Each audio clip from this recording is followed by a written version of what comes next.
उम्रदराज शिक्षक के पास लव करने का अलग ही तजुर्बा। 60 वर्षीय शिक्षक ने 28 वर्षीय शिक्षिका से रचाई शादी। शादी रचाते ही 2 दिनों में हो गए बच्चे। चट मंगनी पट विवाह वाली कहावत परी फीकी। चट विवाह पट बच्चे वाली कहावत की हो गई शुरुआत। दोस्तों नमस्कार, मैं हूं आपका दोस्त एस के चौधरी।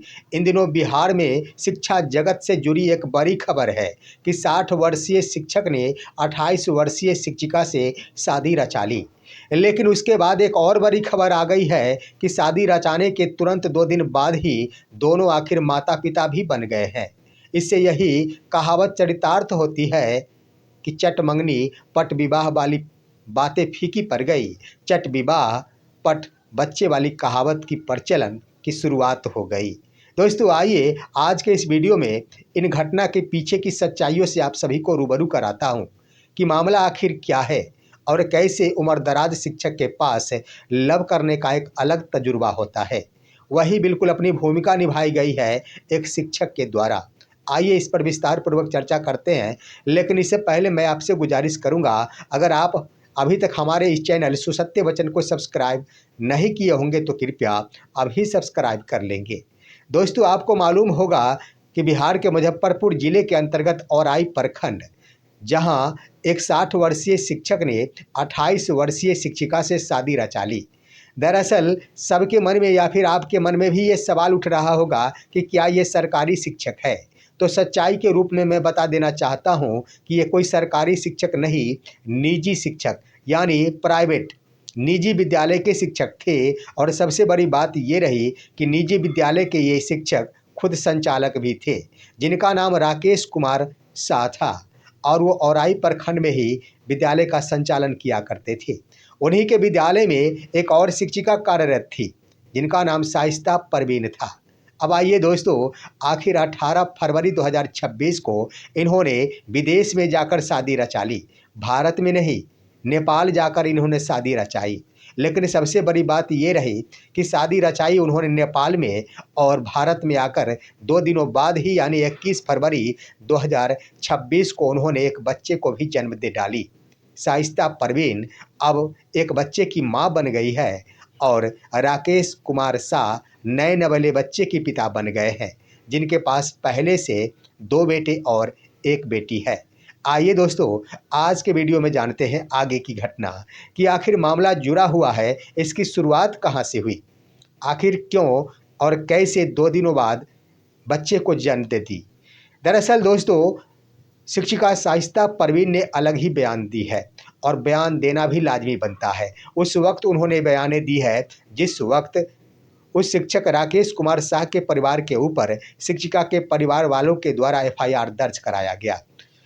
शिक्षिका के भाई का कहना था, जिन्होंने औराई थाना में जाकर एफआईआर दर्ज करा डाली कि हमारी बहन को शिक्षक राकेश कुमार के द्वारा बहला फुसलाकर अपहरण कर लिया गया और जबरन धर्म परिवर्तन करा दिया गया।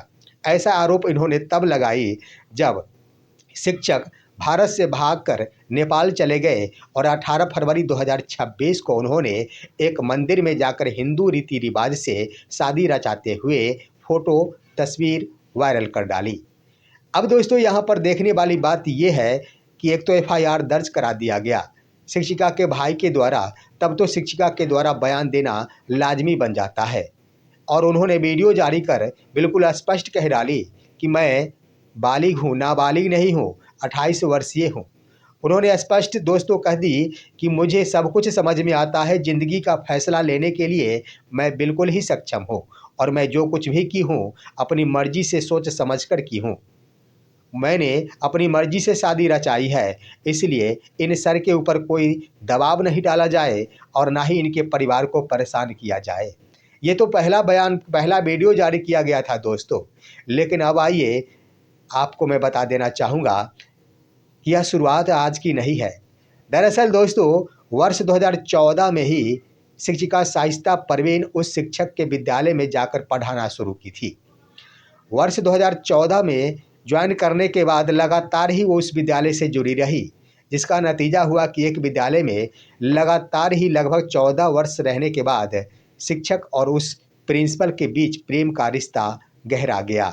दोनों के बीच आपसी प्रेम का रिश्ता इस कदर बढ़ गया कि उन्होंने वर्ष 2025 में शादी रचा ली। ये बयाने दोस्तों शिक्षिका के द्वारा खुद ही दी गई है।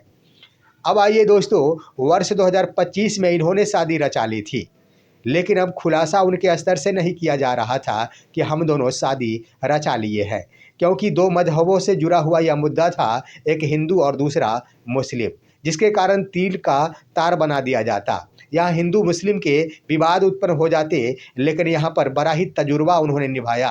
तजुर्बा के साथ उन्होंने प्रेम के रिश्ते को आगे बढ़ाया। नतीजा ये हुआ कि शादी तो उन्होंने 2025 में रचा ली थी, और जब बच्चा होने वाला था, ठीक बच्चा होने से 2 दिन पहले वो नेपाल चले गए। नेपाल में जाकर उन्होंने एक मंदिर में जो शादी की और उसकी तस्वीरें जारी की, यह सिर्फ व सिर्फ अपने प्रेम और शादी का इजहार करने का एक परिणाम था। उनका ये नहीं कहना था, वो तो शादी कर लिए थे और नेपाल में जाकर एक बार फिर से हिंदू रीति रिवाज से शादी कर इन्होंने जग जाहिर कर दिया कि हम दोनों अब पति पत्नी बन गए हैं। लेकिन विवाद शुरू हो गया। पति पत्नी बनने संबंधी जो ही मीडिया पर यह खबर आई, लड़की के पिता के स्तर से और भाई के स्तर से अब इसे टारगेट करना शुरू कर दिया गया। उसके बाद हुआ यूँ दोस्तों कि आखिर कोई प्रेम में दरार नहीं आ जाए। ये दोनों दंपत्ति आखिर इजहार कर देते वर्ष 2025 में, तो न जाने अभी क्या क्या हो गया होता।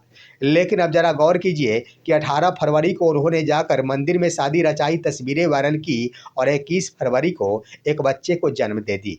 तो हर हाल में यह स्पष्ट करता है कि वर्ष 2025 में इन्होंने शादी रचा ली थी और दोनों पति पत्नी के रूप में ही रह रहे थे। उसके बाद जब बच्चा होने की बातें आई तो इसका खुलासा होना चाहिए और एक बच्चे को उसके पिता का नाम दिया जाना चाहिए, जिसको लेकर आखिर उन्होंने एक बच्चे को जन्म दी और इसका खुलासा भी कर दी। अब दोस्तों यहाँ पर इसका बयान शिक्षिका शाइस्ता परवीन ने खुद ही दे डाली है कि हम 2025 से में ही शादी कर लिए थे और 2014 से लेकर अभी तक हम दोनों प्रेम के रिश्ते में थे। साथ ही साथ शिक्षिका ने बयानें दे डाली है कि हम गर्भावस्था में थे, इसकी जानकारी हमारे परिवार वालों के ऊपर भी थी। ये परिवार वाले तमाम लोग जानते थे और उन्होंने ये भी आरोप लगाई कि अबॉर्शन करा देने की बातें किया करते थे, लेकिन मैंने ऐसी हरकतें नहीं की। मैंने इस बच्चे को उनके पिता का नाम देने के खातिर बस मंदिर में जाकर एक बार फिर से शादी रचाई और इसकी तस्वीर वायरल की। अब दोस्तों बता देना चाहेंगे कि ये शिक्षिका शाइस्ता परवीन सीतामढ़ी जिले के कृष्णा मेमोरियल हॉस्पिटल में भर्ती है, जहां उन्होंने बच्चे की जन्म दी है। लेकिन उसी हॉस्पिटल के बाहर उनके माता पिता भी बैठे हुए हैं उन्हें अपने घर ले जाने के लिए। लेकिन उस शिक्षिका का कहना है कि नहीं, मैं अब घर नहीं जाऊंगी। मैंने जिसके साथ शादी रचाई है राकेश कुमार शाह के साथ ही अब हमारा जीवन व्यतीत होगा। उन्हीं के साथ हमें रहना है और वही इन बच्चे की पिता है। यानी स्पष्ट रूप से उन्होंने कह डाली कि ये जो बच्चे की जन्म मैंने दी है, इसके पिता राकेश कुमार शाह ही है। और साथ ही साथ एक बार फिर से कह दी है कि हमारे परिवार के ऊपर किसी भी प्रकार का आरोप नहीं लगाया जाए।